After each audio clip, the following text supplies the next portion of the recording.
Welcome, listeners, to episode 9 of the Simply Sports Podcast. I'm your host, Josh K, and I'd like to thank you guys for tuning in today's episode. I'd obviously like to start off the episode by thanking my sponsor, IPS Insurance. Insurance so good, you'd hope something bad happens to you.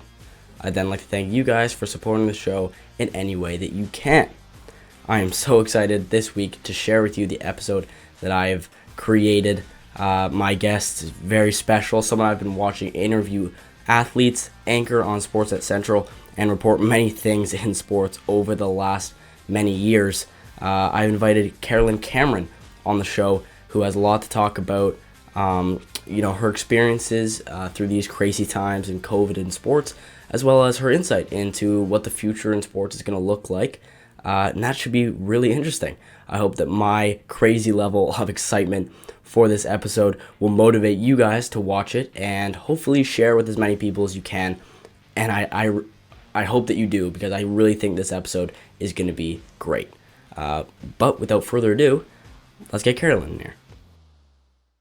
Well, guys, I am very excited to introduce my guest of the episode. Very talented, someone I've been watching anchor Sportsnet and interview many athletes around many different sports over the years. Carolyn Cameron, you there? How's it going? Thanks for having me. Awesome. Thanks for coming on the show. I'm so honored. We've got, someone that I've kind of looked and watched over the years to get a sense of what I might want to go to in the future. It's great to have you here. You're already doing a good job, because I've watched some of your episodes and I'm pretty impressed. At your age, I would not have had any of this set up, and Sportsnet, I think, already finds it difficult for me trying to even set up things from home. So you're way ahead of me. Awesome. That's what I love to hear. Let's jump right in. We might as well. I think it's good to start off with, I'm sure many of the viewers watching know some stuff about you. But let's do a little personal bio, if you don't mind. If you could tell us a little bit about yourself. I know you're a current kind of co-anchor on Sportsnet, and you interview lots of athletes or involved at different sporting events. But tell us a little bit about yourself. Sure, yeah. So, I'm a host at Sportsnet, and I've been there for 8.5 years already. I started there right after I graduated from university and college at Western and Fanshawe. And my roles evolved a lot over the years, and I've been able to do a lot of different things, which I enjoy. So from reporting or being on location at events, whether it's the Stanley Cup playoffs or Wimbledon, I've been able to travel and really cover some of the biggest stories, especially in Canada, but internationally as well. And I knew I wanted to get into sports broadcasting from an early age. I was always, much like yourself, an athlete. I loved playing sports. I loved watching sports. And I still do. It's a huge part of my life. And that's what makes COVID and this time right now so strange, that we don't have sports to rely on and to distract us. We did for a little bit, but not as much anymore. Yeah, you're definitely right. We've had to figure out ways to entertain ourselves, get that kind of small ounce of sports that we can get no matter what. But yeah, I know I'm wondering myself, only because I know we talked about it before, that I would love to, become a sports broadcaster like you, possibly one day, or I'd definitely be involved with something that you've been involved with for years now. But just about your career path and how you got to where you are. I know you mentioned you went to Western and then Fanshawe. Did you go to those schools with a sports broadcasting, degree in mind? Yeah, so what's interesting is that was a joint program between Western and Fanshawe. So it was media studies and broadcast journalism. And the focus for the broadcast journalism was just in radio. And when I was in high school and I knew I wanted to be a sports broadcaster, not just a broadcaster or journalist, in retrospect, I just liked the idea of it and I thought it would interest me, but I didn't have any experience. At my high school, we didn't have a paper or radio station, and I wasn't doing a blog or a podcast. So I think luckily I enjoyed it once I got into school and was good at it, and then could continue to improve. So the big thing for me that helped when I was in university, and anyone who's looking to get into this industry or any other, you can do it in your own way, was, for me, it was internships. But Hmm. now, as I mentioned, you can do like what you're doing right now, starting your own show, a podcast, a blog. It's all just reps. So internships Totally. really helped me during university, and especially at Rogers TV locally in London. That's where I got my TV experience to Hmm. start. Because even still in my career, it's all about being comfortable and gaining more confidence and more knowledge. So I still find that the more things I do, the better and more comfortable I get. Totally. And yeah, I can even somewhat relate to that doing a show like this. I go back and kind of Yeah. watch those early episodes, and I can tell I'm not breathing. I'm all tight. I'm all nervous. I'm going crazy. So the more you do it, the more your shoulders drop and you're nice and relaxed, and Hmm. the conversation's more natural, which has been a big thing for me and a big thing for people who've watched it that give me advice, which I love to hear. But I know you mentioned earlier that it was kind of around high school that you realized that you wanted to be a sports broadcaster. And was that just you were watching so much sports that kind of that feeling you got when you watched it just intrigued you about being a sports broadcaster? Or did you have someone maybe in the family or someone you knew that already had that occupation maybe? Yeah, it was a couple things. It was the first was just that I loved playing and watching sports, as I mentioned. So that was just already a really big part of my life. And yeah, I've always just loved the rush that comes from sports, and athletes know that rush, and even fans watching on TV. And I find live TV, I get that rush. Yeah. And it was also, I was just a very curious person. And in my family, I'm the youngest of three siblings, two older brothers. We'd be watching the news in the background every night at dinner time and discussing current events and politics and world issues. So putting that curiosity in hand with sports, that's kind of what gave me the idea for sports broadcasting. And then when I was in high school too, I just like emailed people in the business and hoped they'd respond. Catherine Humphreys was one who I really looked up to. She used to be the local sports reporter on City News. If you're not familiar, look up her stuff because she's very clever and probably Yeah. still the most clever, wittiest person to be on local TV in Toronto. Yeah. And yeah, I went from there. But again, I didn't know much about the industry, or I had an idea I would like being on air, but it's not until you really try things out and learn about the business that you realize where your skills are best suited and what you enjoy doing the most. For sure. And even hearing that from you, that's made me and a lot of even other kids my age, I know some of my friends realize that at a time like this, we have so much free time, right? So it's a perfect Yeah. opportunity to go out and try and find some stuff that you like, some stuff you have a passion for. If you don't have your sports, if you don't have those regular hangouts that are taking up your week, you have to find something to do, right? Yeah. So yeah, you're totally right. It's a perfect opportunity. You just got to take the time to find the stuff that you like. But Well, and the thing too, like sorry to interrupt, but with no, what go you're ahead. doing right now, is regardless of what you get into, it's great to know how to talk to people, how to interview, ask questions, be engaged, be creative, right? That's why I like this industry, is Mm-hmm. there's so many things and just common skills that come out of it. So if you're meeting strangers or you have to go to an event, you're just a little bit more comfortable with communicating in any setting.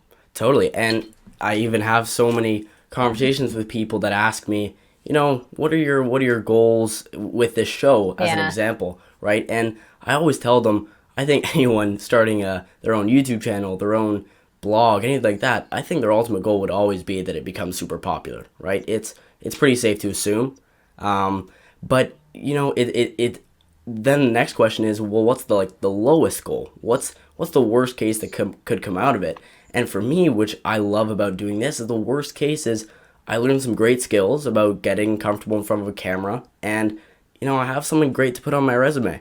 So at the end of the day, I've almost already kind of completed the worst case. So yeah, Well, you're. and I see that Mhm. I see that as even best case. Even like my work, if I look back to the Stanley Cup playoffs, just these past Stanley Cup playoffs, and I was doing rink side, which was the 300 level because no one could get close to the athletes in the bubble. Yeah. I mean, that was something new for me, and I was really nervous, and I wanted to do well because of all the people watching. But the first thing in my mind is I want to do a good job for me and get better. And if I make a mistake, that's fine as long as I learn from it. So I think Hmm. in anything you do, that's one of the most important things you could learn and one of the biggest wins. For sure.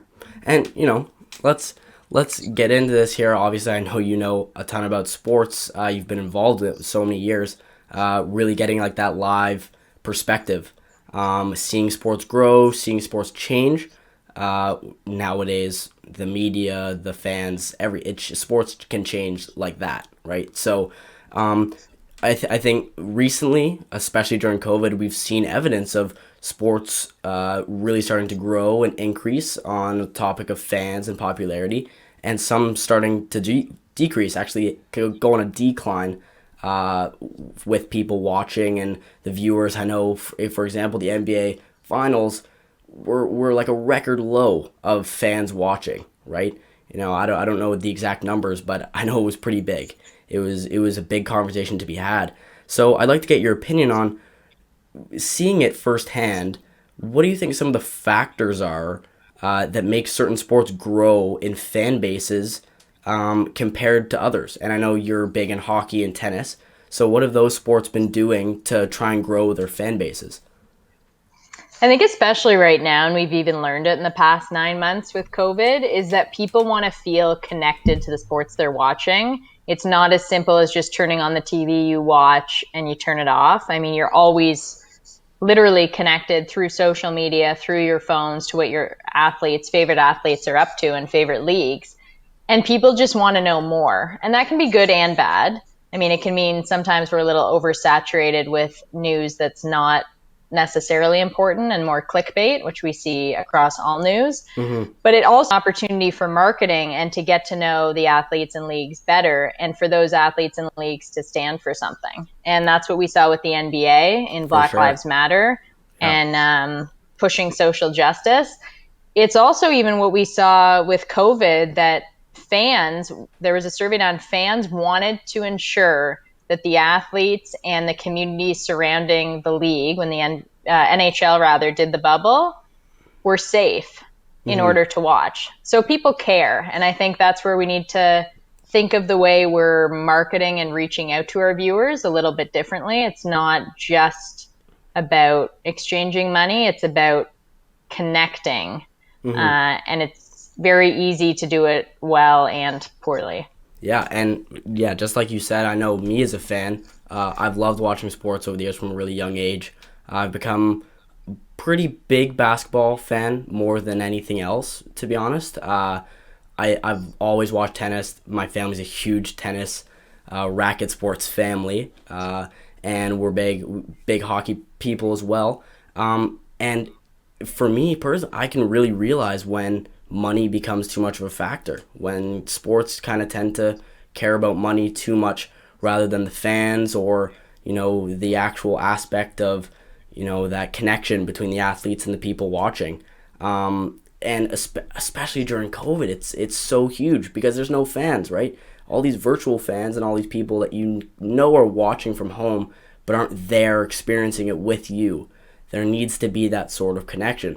And yeah, like you said, that Black Lives Matter movement was a really good example of that, right? Players were ready to leave the court, not play anymore, if that meant that their voices or their platform wasn't taken care of. And it did. I think they were really successful in what they want to do. Well, and that's the thing is we all have our platform, and that's how I view even my role. And when you're working in the playoffs, and the question was, should the NHL have played or not played? And we were all very honest in our opinions on air, and our company at Sportsnet respected that, and not just respected it, but supported us in doing so. And then the next day, the NHL, they had their reaction to it as well. So yeah, I think that's where things are changing is people aren't as afraid to share their views. Mm-hmm. And that's where the NBA too, I've always loved because, I mean, all those guys being the athletes, they always show their personality, whether it's walking into the rink, whether it's on, or not the rink, the court, whether it's on social media. It's just so well marketed and branded that guys can be themselves, and they're not fearful to be themselves. And that's something that other leagues still need to improve upon.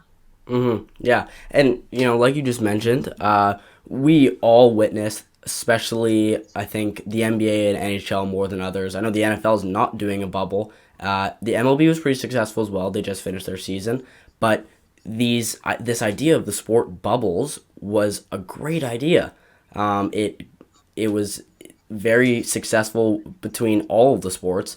They all finished their seasons, and it was great from a fan perspective, and everyone loved it, and the players were safe.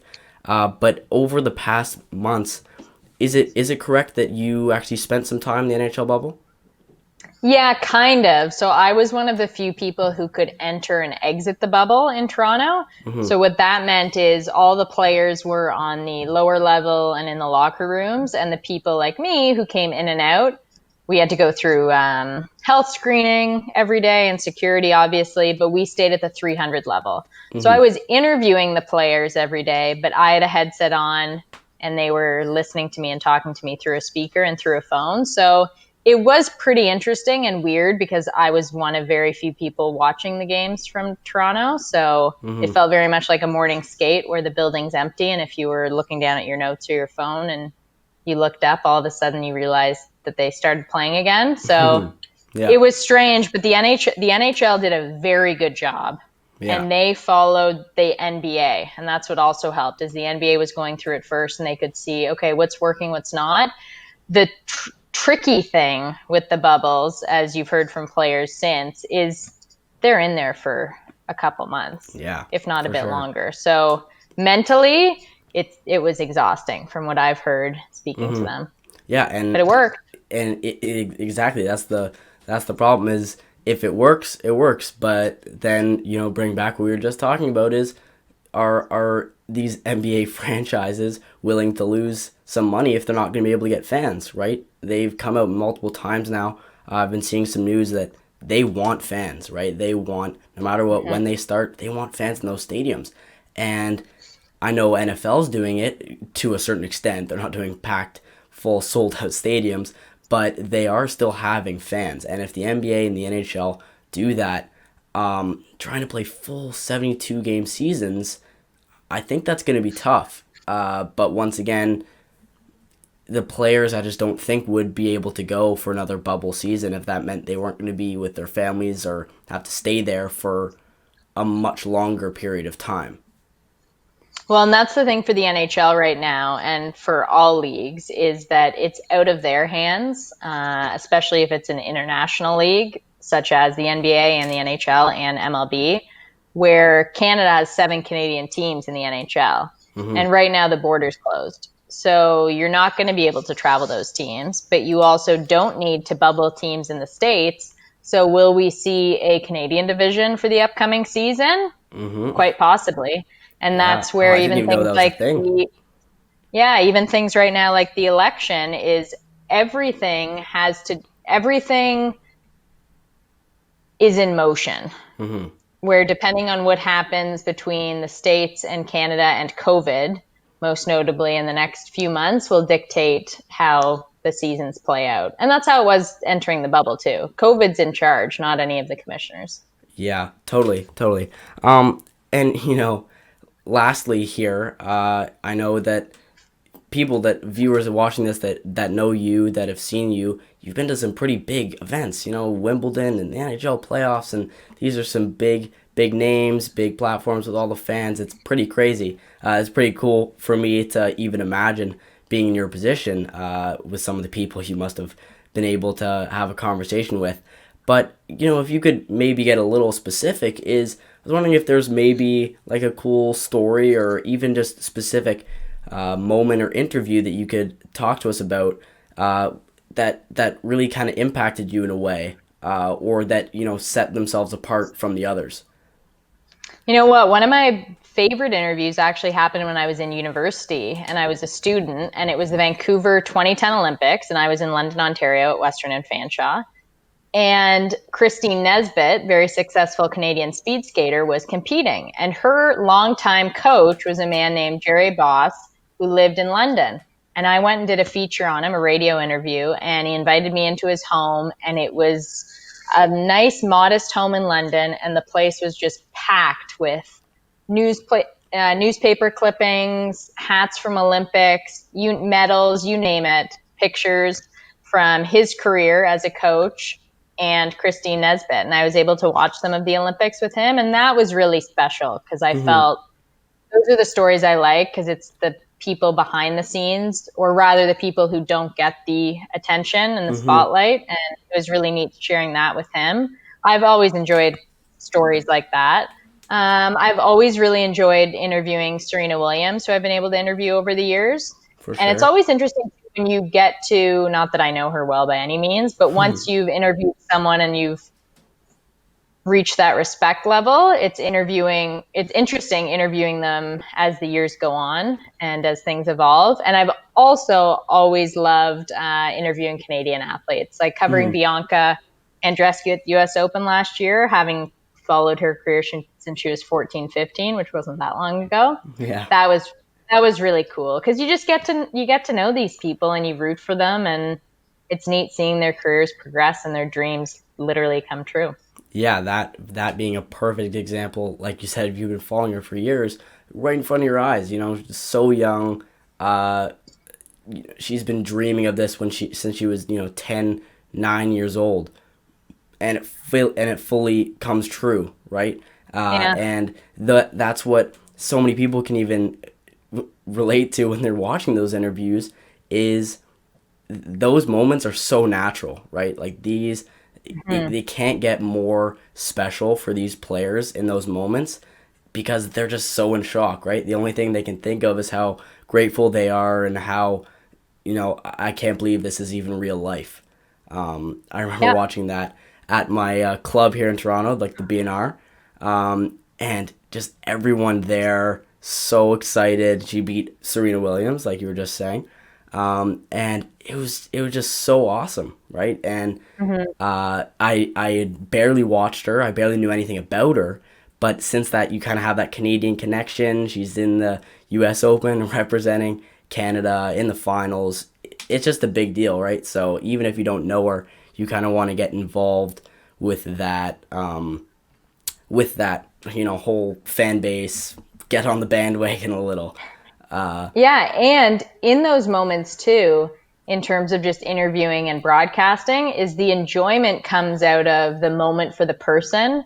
It's no longer about the sport, right? I mean, we talk so much on Sportsnet every night if I'm doing intermissions for hockey games about the X's and O's and the blue line, is it enough, is it not? Moments, and it's like the Stanley Cup final. The interviews afterwards, they're not about the sport itself. It's about the person and the people who got them there and how they're feeling. And that's the really rewarding and fun part. And I'm sure from your position, that's exactly what I'm sure you want, right? You want those interviews to be, natural and, be a part of that moment, looking back at it, knowing that you could interview those people that gave you those special interviews or those special reactions. That's what you ultimately want, right? As a sports broadcaster, I'm sure. And like you mentioned, the first one is that when you were younger, just in university, and it was just that simple, those just natural, have that love for sports people behind the scenes that, they haven't gotten that platform to speak in front of millions of people like these big athletes or these big names do get the opportunity to do. But those people are the most natural, right? They're the ones who really have the most love for the sports. Yeah, your best interview isn't necessarily the biggest star. It's the person who shares the most and gives the best story. Yeah. And that's where too, your questions are only as good as their answers. So totally. It doesn't really matter how good you think your question is. It depends how the person reacts. Yeah, 100%. Which is your job to figure out a way to get them to react in a good way. Oh yeah. I'm taking down notes here, Carolyn. I'm just everything for my future job in sports broadcasting. I'm taking down notes. Well, Carolyn, I hope that the viewers, the people watching, enjoyed watching this as much as I enjoyed hosting it. It was so fun, so interesting talking to you. Thank you so much for coming on the show. No, thanks for having me. I look forward to working with you one day. You're doing Awesome. well already. I love to hear it. I love to hear it. Thanks so much. We'll see you soon. See ya. Stay safe. Bye. Well, guys, thanks so much for tuning in today's episode. I'd love you to like, subscribe to the channel if you haven't already, comment any suggestions that you might have, how you thought the episode went, if you liked it, if you didn't like it. I'd love to hear all the feedback you might want to say. Once again, I'd like to thank our sponsor, IPS Insurance. Without them, none of this would be possible. And let me say, none of it would be possible. If you aren't able to watch the show on YouTube, you can always watch it at Spotify. Just, plug in your headphones, watch it while you're doing some homework, while you're doing, walking the dog. And, that's a great way to listen to the episode as well. But if I can suggest, YouTube might be a little better with that visual. I put together the whole room. It gives that sort of a vibe to the conversation, which I think is a little bit better. I'd also like to thank my guest today, Carolyn Cameron, for coming on. She was awesome. The conversation was amazing. If you guys watched it and you liked it, please share. Get it out to as many people as you can. I think this episode was great, and we can really get this out there to as many people as we can. But anyway, that's it for me, guys. I'm going to be signing off. If I don't see you soon, have a great week. Have a great rest of your day. Stay safe out there. We'll see you soon. Bye.